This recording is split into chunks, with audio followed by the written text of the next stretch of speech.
আমার মেয়ে মিতাকে তুমি আগে চিনতে? চিনতাম। কখন থেকে?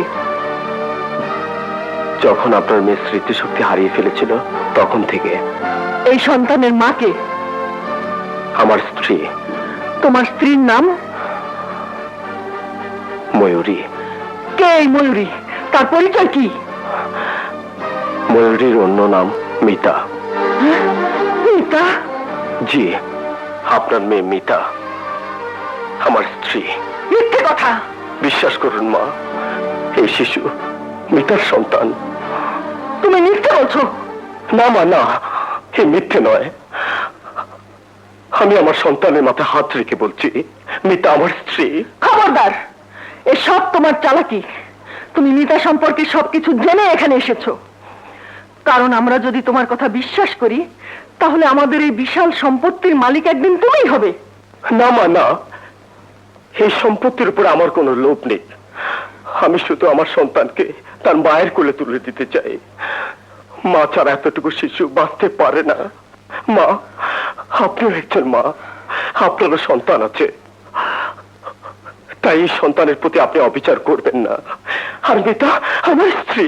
না, এসব মিথ্যে, সব তোমার বানানো। মা, আমরা মিতার বিয়ে ঠিক করেছি মারুফ খানের সাথে। না, এক বিবাহিতা মেয়ের স্বামী বেঁচে থাকতে তাকে অন্যত্র বিয়ে দেওয়া পাপ। আর যার সাথে আপনি ওকে বিয়ে দিতে চাইছেন সে একজন অত্যাচারী। গত একটি বছরে আপনার মেয়ের প্রতি সে অনেক অন্যায় অত্যাচার করেছে। ওই অত্যাচারী মারুফ খান আপনার মেয়েকে বিয়ে করে নিয়ে যেতে চাইছে প্রতিশোধ নেবার জন্য। ওকে অত্যাচার করে মেরে ফেলবে। তোমার কথা আমি কি করে বিশ্বাস করি বলো? বিশ্বাস না হলে আপনার মেয়ের পিঠটা একবার কি দেখে আসুন। এখনো তার পিঠে মারুফ খানের দেওয়া বেতের আঘাতের চিহ্ন স্পষ্ট হয়ে ফুটে আছে। যান, দেখে আসুন। যদি প্রমাণ না পান তাহলে আপনি আমাকে যে শাস্তি দেবেন আমি আমি মাথা পেতে নেব মা, মাথা পেতে নেব।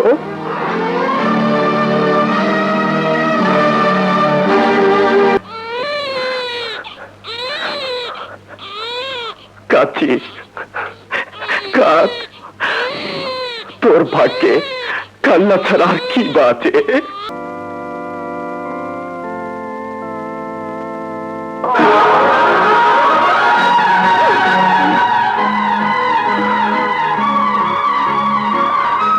বিশ্বাস না হলে আপনার মেয়ের পিঠটা একবার গিয়ে দেখে আসুন। এখনো তার পিঠে মারুফ খানের দেওয়া বেতের আঘাতের চিহ্ন স্পষ্ট হয়ে ফুটে আছে। কি কি বললে তুমি?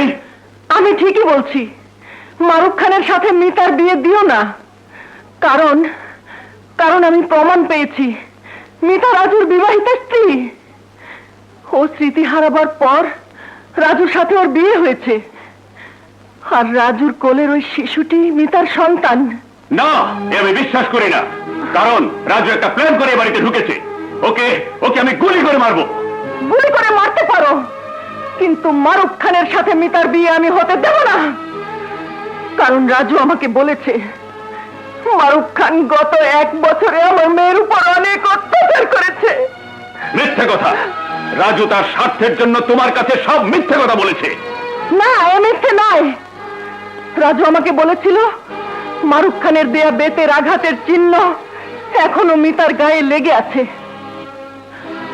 কথাটা আমার বিশ্বাস হয়নি, তাই রাতে মিতা ঘুমিয়ে পড়লে ওর ঘরে গিয়ে আমি নিজের চোখে সেই আঘাতের চিহ্ন ওর পিঠে দেখে এসেছি। তোমার যদি বিশ্বাস না হয় তুমি নিজে গিয়ে দেখে আসতে পারো।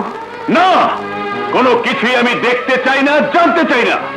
আমি শুধু জানি আগামী শুক্রবার মিতার সাথে মারুফ খানের বিয়ে হবে, আর এটাই আমার শেষ কথা।